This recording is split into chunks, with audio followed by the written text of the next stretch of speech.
আমরা একটু দেখি নিই স্ক্রিনে। আচ্ছা চল। শাকিব খানের সাথে অপবিশ্বাসের এবার আমি এমন শুনেছি যে আমি শেষ করি এটাই বলছি যে শাকিব খানের সাথে অপবিশ্বাসের কখনো বিয়ে হয়নি। হিন্দু মুসলিম কিভাবে বিয়ে হলো? আছে উনি যদি হিন্দুই থাকে তাহলে কিভাবে মুসলমানের সাথে বিয়ে হলো? মানে আছে না, অনেক কিছু তো আসে।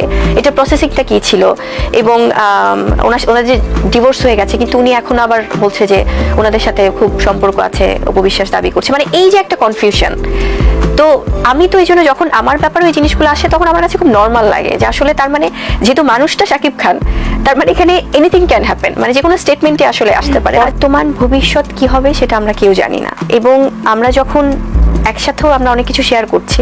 আমি কিন্তু তোমাকে শুরুতেই বলেছি যে আমাদের দাম্পত্য জীবনে শুধু আমাদের না, আমাদের সবার জীবনে অনেক কিছুর মধ্য দিয়ে আমরা যাই। হ্যাঁ, কিন্তু ওইটাকে কেউ ক্যাশ করে, ওটাকে কেউ যে কোনো একটা কিছু, একটা অভিমানের কোনো কিছু হলে যে ওটাকে একটা কেউ নিউজ করে ফেলবে তার পছন্দ মতো কোনো সাংবাদিক দিয়ে, এটা লেখাবে, এটা বলাবে, সেটা খুব দুঃখজনক। এবং আমার কাছে মনে হয় যে আসলে শাকিব খানের জায়গা থেকেও ওনার হয়তো বা অনেক কিছু মুড সুইং করে, অনেক ফ্ল্যাকচুয়েট হয়।